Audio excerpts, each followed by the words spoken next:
সম্মানিত ভিউয়ার্স, আপনাদের কমেন্টের উপর ভিত্তি করে মেয়েটির সাথে আর কি কি হবে শ্বশুর বাড়িতে তা দেখবেন দ্বিতীয় পর্ব। গালে হাত দিয়ে দাঁড়িয়ে আছে তৃষা, তার সামনে তেজবিন দাঁড়িয়ে আছে। ফাতেমা বেগম সোফায় বসে মনের সুখে পাঞ্চি বলছেন। তুমি আমাকে মারলে কেন তেজবিন? তুই আমার মাকে না খাইয়ে রাখার প্ল্যান করেছিস তাই না? এসব তুমি কি বলছো? আমি এরকম কিছুই করিনি। তুই কি রান্না করেছিস আজ? মা আজকে রাতের খাবার খেতে পারেনি কেন? নাকি তুই খেতে দিসনি? আমি এরকম কিছুই করিনি তেজবিন, আমি তো ঠিকভাবে রান্না করেছি। উনি শুটকি ভর্তা খাবেন বলেছেন, আমি ওটাও তো দিয়েছি। এখন আমার খাবার ওনার পছন্দ না হলে আমি। তৃষার কথা শেষ হওয়ার আগে তেজবিন তাকে আবারও থাপ্পড় মেরে বসে। পছন্দ না হওয়ার মতো রান্না করেছিস কেন? আমার মায়ের যেরকম পছন্দ সেরকম রান্না করবি। আমাকে কি তোমরা চাকর পেয়েছো? মা বলে একরকম রান্না করো, ছেলে বলে আর এক রকম রান্না করো। আমি কি তোমাদের বাড়ির কাজের লোক নাকি যে তোমরা এভাবে আমাকে গাধার মতো খাটুনি খাটাচ্ছ? আর সহ্য করতে না পেরে তেজবিনের মুখের উপর বলে দেয় তৃষা, দেখেছিস বাবু, মেয়ের তেজ কেমন করে চিৎকার করে কথা বলছে। এই মেয়ে আমাকে না খাইয়ে মারতে চাইছে। আর দেখেছিস আজ একটু শুটকি ভর্তা চেয়েছি বলে কিরকম খোটা দিচ্ছে।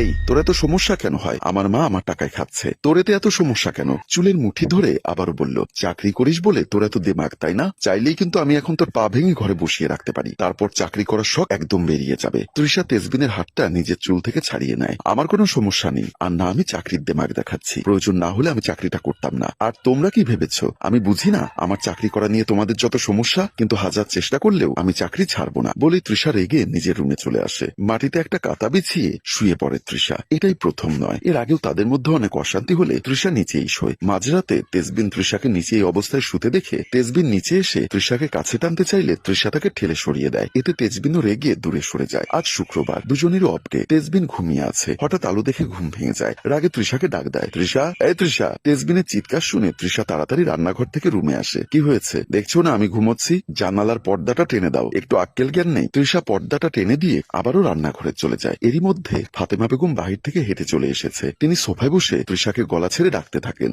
জি আম্মা বলুন, আমার জন্য এক কাপ চা নিয়ে এসো তো। হেঁটে এসে চা খেতে ইচ্ছা করছে। আচ্ছা মা, আপনি ফ্রেশ হয়ে নিন, ততক্ষণে আমি চা নিয়ে আসছি। ফাতেমা বেগম সোফা থেকে উঠে নিজের রুমে চলে যান। আধা ঘন্টা পর বৌমা নিজের রুমে এসে তৃষাকে ডাকতে থাকেন ফাতেমা বেগম। তৃষার শাশুড়ি রুমে এসে বলল, হ্যাঁ মা বলুন, এটা কি দিয়েছো তুমি? তোমার কাছে চা চেয়েছিলাম, ঠান্ডা শরবত নয়। মা আমি তো গরম চাই দিয়েছিলাম, হয়তো আপনি ফ্রেশ হয়ে বের হতে হতে ঠান্ডা হয়ে গেছে। তখনই তেজবিন এসে বলল, কি হয়েছে কি, এত চিৎকার করছো কেন? শুক্রবারের দিনটাও কি আমাকে ঘুমোতে দেবে না নাকি? দেখ না বাবু, ওকে বলেছি একটু চা দিতে, কিন্তু দেখো আমাকে ঠান্ডা একদম পানির মতো চা করে দিয়েছে। তৃষা তোমার সমস্যাটা কি বলো তো? তোমার কি ঝামেলা না করলে কি হয় না? আমি তো ওনাকে চাই করে দিয়েছি, তাও গরম, কিন্তু এখন সেটা ঠান্ডা হয়ে গেলে এটা আমার কি দোষ? দেখেছিস বাবু, ও বলতে চাইছে আমার কারণে নাকি চা ঠান্ডা হয়ে গেছে। তৃষা তুমি এখনো এখানে দাঁড়িয়ে আছো কেন? যাও মায়ের জন্য আবারও চা করে নিয়ে এসো, রেগে চিৎকার করে বলে তেজবিন। তৃষা একবার তেজবিন আর ফাতেমা বেগমের দিকে তাকিয়ে বেরিয়ে যায়। কিছুক্ষণ পর আবারও চা গরম করে এনে ফাতেমা বেগমকে দেয় তৃষা। এক চুমুক খেয়ে বলল, এখন ঠিক আছে। প্রথমেই যদি বলতে আমার ভুল হয়ে গেছে,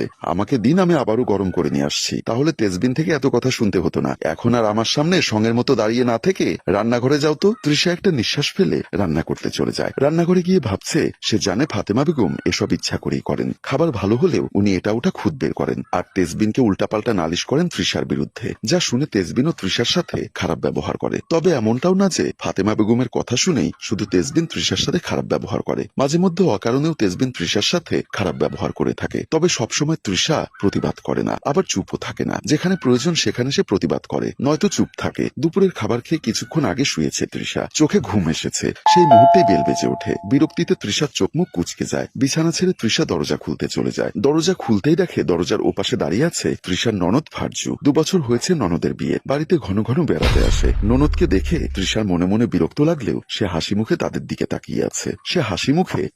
তাকিয়ে আছে। এভাবে দরজার সামনে দাঁড় করিয়ে রাখবে নাকি আমাকে ঢুকতে দেবে? মুখ বাঁকা করে বলে তৃষার ননদ। তৃষা চুপচাপ দরজার সামনে থেকে সরে দাঁড়ায়। তৃষা সরে দাঁড়াতেই ফারজু ভেতরে ঢুকে পড়ে। তৃষা মনে মনে চিন্তা করছে, এতদিন ছিল না, তাতে কিছুটা হলেও শান্তি ছিল, এখন এও আমার উপর হুকুম করবে। তখনই মা এসে ফারজুকে জড়িয়ে ধরে আর তৃষাকে বলে লাগেজটি নিয়ে রাখতে। তৃষা লাগেজ নিয়ে রুমে দিয়ে আসে, আর মা মেয়ে ড্রয়িং রুমের দিকে চলে যায়। তারপর শাশুড়ির ডাক, বৌমা, ও বৌমা, কোথায় গিয়ে লুকিয়ে আছো শুনি? আমার মেয়েটা এতদিন পর এলো, ওকে কিছু খেতে না দিয়ে কোথায় বসে আছো? এই তো মা, আমি আপুর জন্যই খাবার আনতে গেছিলাম। ট্রে করে নাস্তা আনতে আনতে বলে তৃষা, এখানে রাখো, খা মা খা, কত শুকিয়ে গেছিস তুই। তৃষা ট্রেটা টেবিলে রেখে ননদিনীকে প্রশ্ন করে, কেমন আছেন আপু? ভালো না থাকলে কি আর এখানে আসতাম নাকি? ভালো আছি বলেই তো এসেছি। আর শোনো, এতদিন অনেক কাজে ফাঁকি দিয়েছো, কিন্তু এখন আমি যতদিন আছি তোমাকে কোনো কাজে ফাঁকি দিতে দিব না। এখন এখানে দাঁড়িয়ে না থেকে রাতের রান্নার প্রস্তুতি নাও। ফারজুর কথা শুনে তৃষার অনেক খারাপ লাগে। আর যাই হোক, সে কখনো ঘরের কাজে ফাঁকি দেয় না, আর দেবেই বা কেন? এটা তো তারই সংসার। তৃষার। সে যদি কাজগুলো না করে তাহলে কে করবে? তৃষা সেখানে না দাঁড়িয়ে রান্নাঘরে চলে যায়। তৃষা সবটা শেষ করে একটু ঘুমিয়েছে, চোখে প্রচুর ঘুম, শরীরটাও ক্লান্ত।